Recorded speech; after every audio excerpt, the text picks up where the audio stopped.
Okay, we are recording.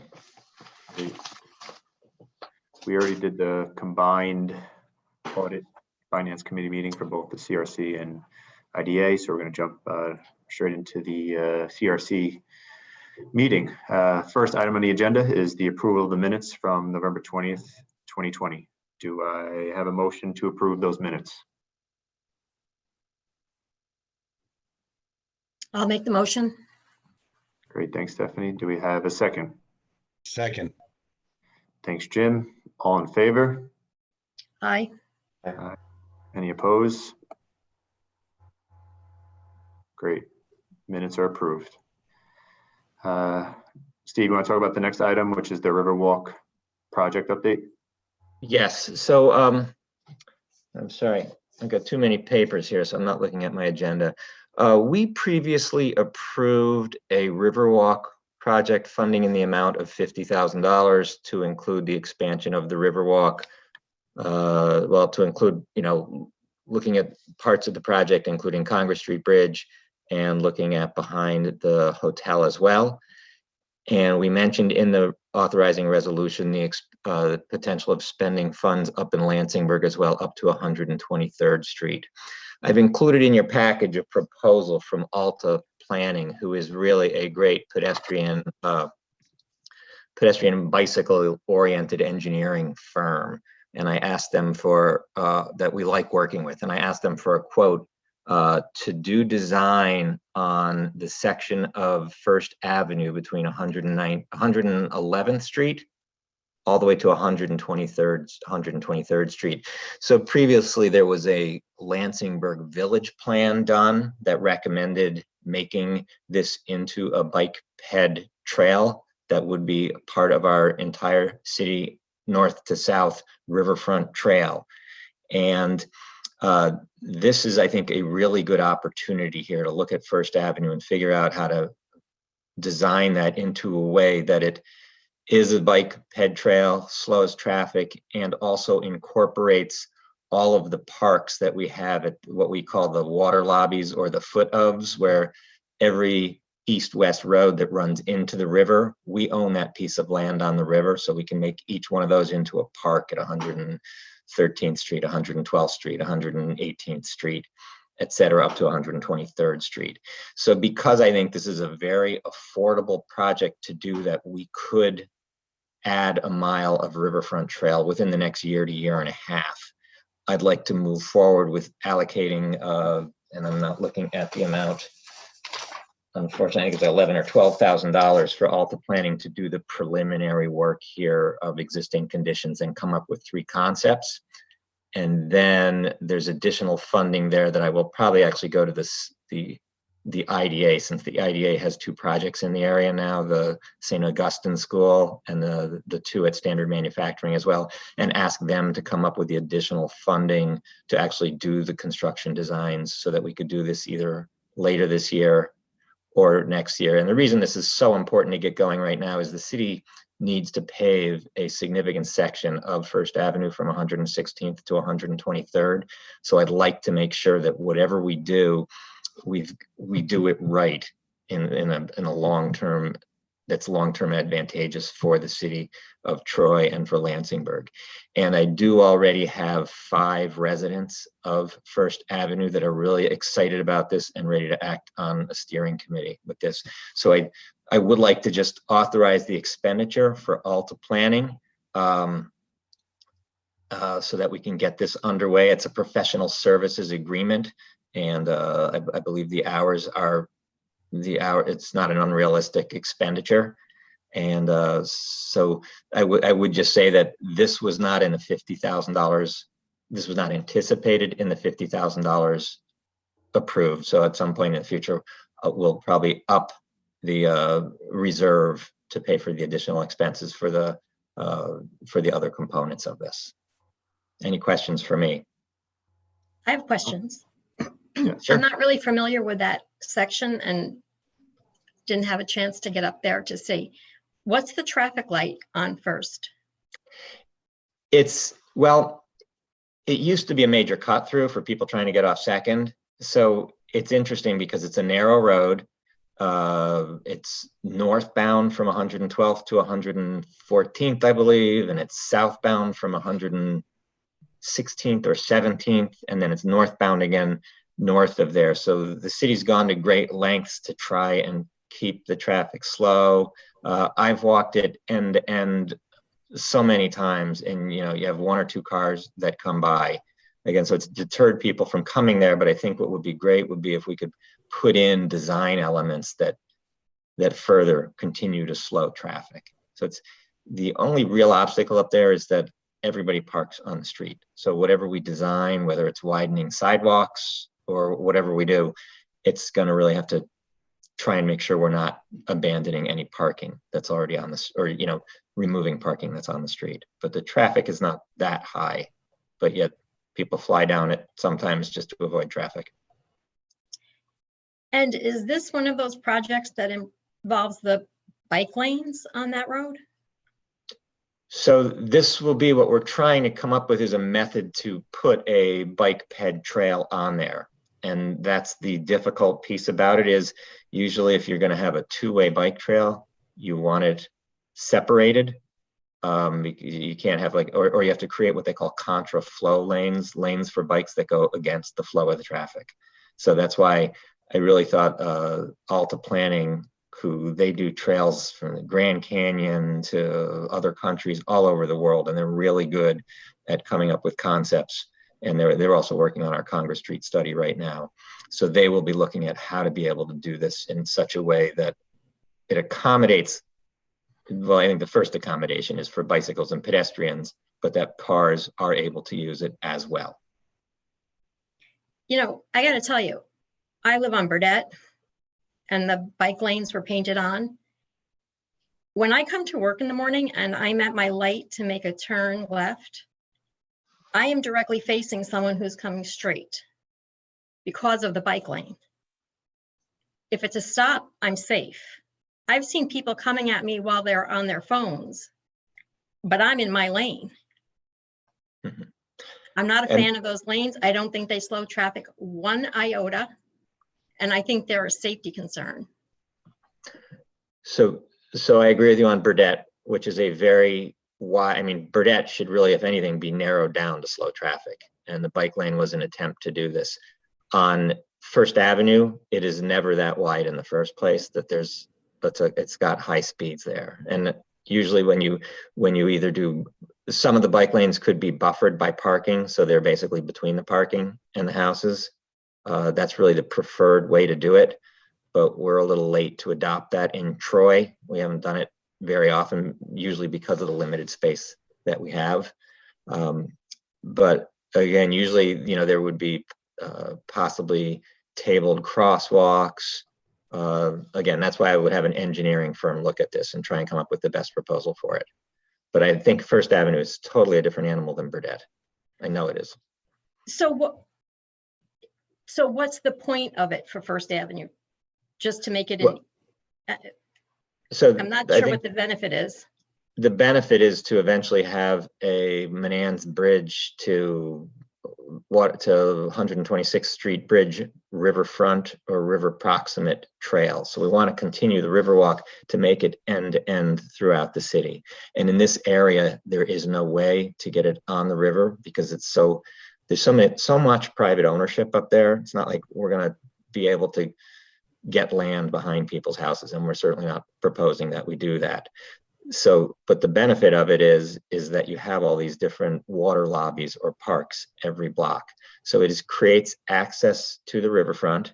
It continues the trail. It becomes part of the Empire State Trail connection, which is the statewide trail. So basically, it'll connect to the trail on the Cohoes Bridge, 112th Street Bridge, the Waterford Bridge, the Congress Street Bridge, the Green Island Bridge, and it's already on the Menands Bridge.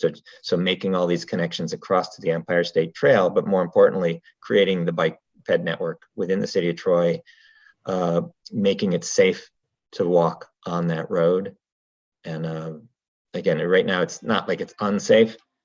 It's not like it's unsafe, but it's certainly nothing you are comfortable with if you're going to go out with your family and kids.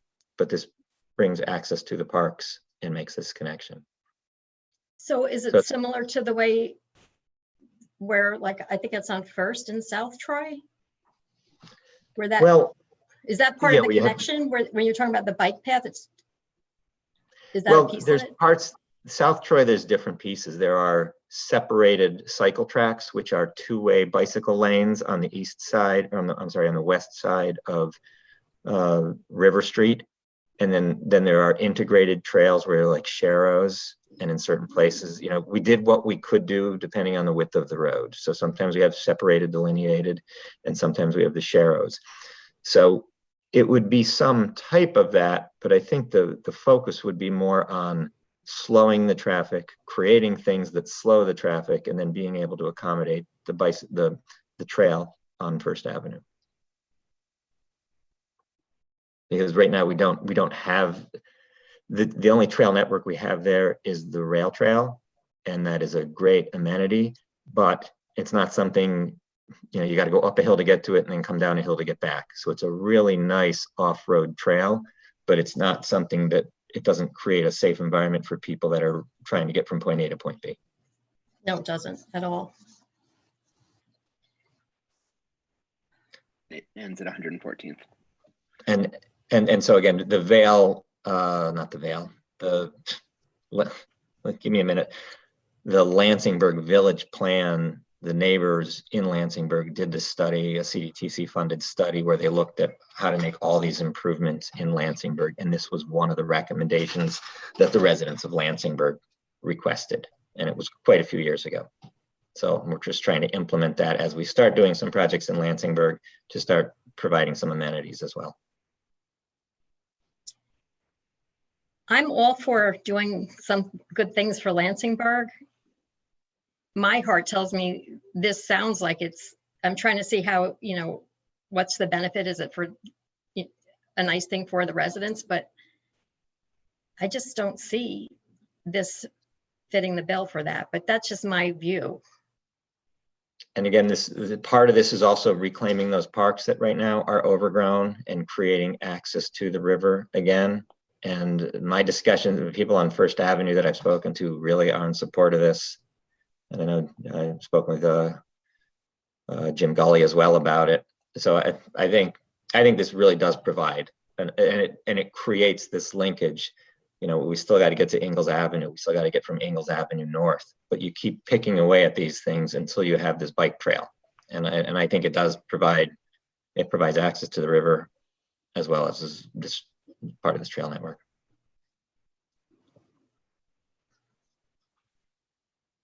All right, because this is just an update, Steve, right? Like nothing's being approved here. Well, I'm actually asking to be able to hire Alta Planning, at least for the $11,000 for the conceptual design. They're going to come up with 3 concepts for us, and we can look at that and figure out where to go with it from there. So I think it's a first step. You know, and again, we haven't made much of an investment in Lansingburg.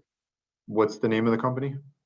It's Alta Planning. So they're the company that, I mean, they've done Grand Canyon trails. They created City Bike, which is in New York City. So they are nothing but, I shouldn't say nothing but they're first and foremost a bicycle and pedestrian planner. So anything that they come up with will be an amenity that, you know, we'll be proud of, that works well. It's not to create something that just ekes through. Gotcha. So this is a request for approval of the increase of $11,000. It's actually, it's a request to hire them using that funding we have set aside. All right. Yes, Anasha. Actually, it looked like Latasha, did you have your hand up first? Yes, thank you. I see that this proposal is based on a 4-month time frame for both the existing conditions and the detailed conceptual design. I wanted to know if you know how long it would take to get the existing conditions. I would imagine, you know, meeting with the neighbors and looking at it's, you know, it's a 3-month process. They are really accelerated the Congress Street Bridge study that we're doing with Water of Elite into a 4-month process. So I mean, if I got the approval on this today, I think we would have it mostly done by the end of April, and in time to look at, you know, the paving schedule, what we want to try and do there. Okay, and then my next question is regarding the conceptual design. So I see here this 19,800 is based upon them getting it to a certain level and then relying its final engineering by city staff. I'm not really sure, you know, how solid or how realistic that number is, and whether or not the city actually has the capacity to, you know, I Right. just don't want to see this jump into like another, you know, 30, 40,000 because, you know, I'm not sure what the plans are. Obviously, we haven't seen it, but that's my concern, that, you know, seeing this number significantly jumped based upon the, you know, the shortage of staffing. Right, and I've discussed this with the city engineer, Aaron Vera, so he's aware of it. So I think, again, what will come to them is sufficient to move forward with phase 1 and phase 2 of this. Great, thanks, Latasha. Anasha, you had a question or comment? Sorry. Just wanted to confirm what the threshold is where we'd have to bid this. This is a professional service agreement, so I think I need 2 quotes for anything over $15,000. I believe. You know, I always got to go back and look, but this is not. We're below the threshold is the main thing. It sounds like We're below the threshold. 11,000. Yeah. Okay.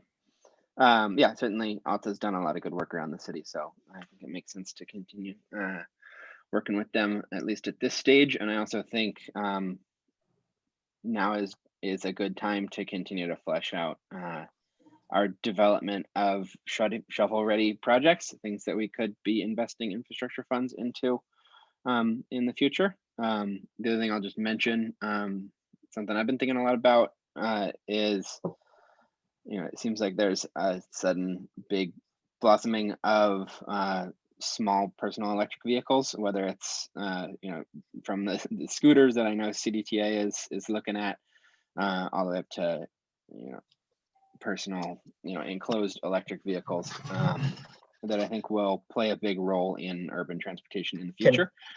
And so I'm going to walk away for 30 seconds. Okay. Makes Keep sense. going. Okay. I'll just filibuster then. No, no, I think basically yes. I think that's it. I think that's a good. Yeah, no, it seems like that's definitely the future too, Anasha. I agree with that, with the whole EV. Almost want to call it boom right now. Yeah. You know, whether it is a scooter, bike, vehicle, buses. So it's definitely really exciting. So these sort of, yeah, certainly we need to be looking at how to design our roads to be safe for those less protected vehicles, and allow for that interaction between vehicles, small personal vehicles, and pedestrians. So I think this will make sense, and also just really important to be connecting that waterfront. You always say it's a big asset in the city, and Definitely. an opportunity to develop that asset. Definitely. May I also make a comment? And this is related, unrelated, and that is I keep getting comments or thoughts about wanting dog parks. And that just, I've not heard anything recently about where that's going. I know it had been last year or year before, but there's a lot of people, all these apartments all have dogs. Everybody's allowing dogs and cats and all. And I think there's a real need for that. And I know parking was an issue with that. So if there's any thoughts or knowledge about that, or as you guys go forward, maybe consider that, working that into any plans as well. That was just a comment I had. We are exploring continuing that in Prospect Park, but obviously that's a long ways for these residents. So I could imagine some of these foot of streets being set up to enable people to bring their walk their dogs over. Obviously, it wouldn't be a big dog run or anything, but it could be that'd be nice. Okay. Good point, Deanna. All right. Anyone else have any other questions or comments for Steve? All right then. So Chair, yes. is there a broader redesign happening at 123rd Street Boat Launch Park as well, or is that already? There is not. There was a concept drafted as part of the, there's a concept drafted for it, but until that Okay. site gets redeveloped, it won't happen. It certainly Okay. will. We're looking forward to, when Price Chopper gets redeveloped, to doing the whole thing at that point. Understood. But this ties right into that. Right. All right. I'm going to, do we have a motion for the hiring of Alta Planning for the Riverwalk project? I'll make a motion. Motion. Jim, do we have a second?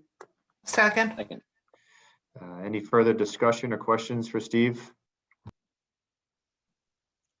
Okay, all in favor? Aye. Aye. Any opposed? I'm opposed. Stephanie opposed. Anyone else? All right, so I believe we have a majority. So Okay. motion is approved for the hiring of Alta Planning for the Riverwalk project. Thank you. All right. Next item on the agenda, I believe, is board evaluations and fiduciary. Right, so those are included in your report. I can't remember with the LDC meeting in this. Did we already talk about these? We did, Or and not. we would like to have it done Yeah, after this meeting, sooner rather than later. right. Is it So I two think that brings separate us to evaluations, financials. one for each, or is it a joint evaluation? I couldn't quite I tell. think it's one for each. Yeah, do one for each board. Because we have to keep our record separate. Okay. All right, so we did the. All right, we do the executive. I'm throwing off now. Did we do the I think, financials for CRC? Yes.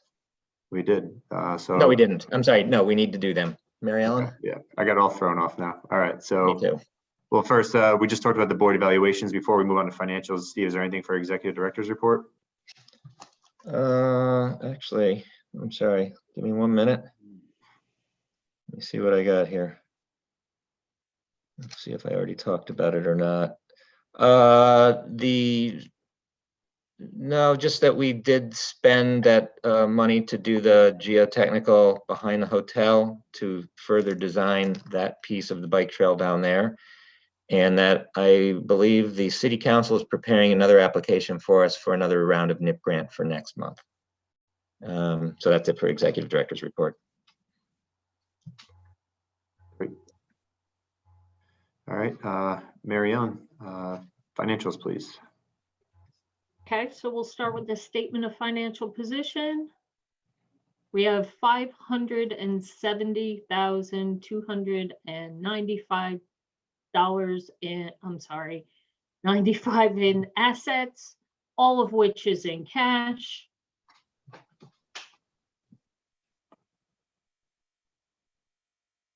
That's it. It's beautiful. It's easy. Nice to have one of them. All right. And for the statement of activities, we only had one expenditure during the month. We didn't have any revenue. We have a deficit of $222. All right. Does anyone have any questions or comments regarding the financials? All right, do we have a motion to approve the January financials? I'll make a make them. motion. Is that Stephanie? I think it's Stephanie and then Albert as I'll a second. second, yeah. Or for a second. Great. Any all in favor? Aye. Aye. Any opposed? Great. Steve, any new or old business? No, we go right to item 10. All right. Do we have a motion to adjourn the CRC meeting? Motion. Jim? Do we Second. have a second? Who was that? Second. Sorry. Who's that? Stephanie? Stephanie, great. All in favor? Aye. Aye. All right. This meeting is adjourned. Thank you all. See you guys in a month. All right. So Thanks, long. everybody. Bye. Thank you.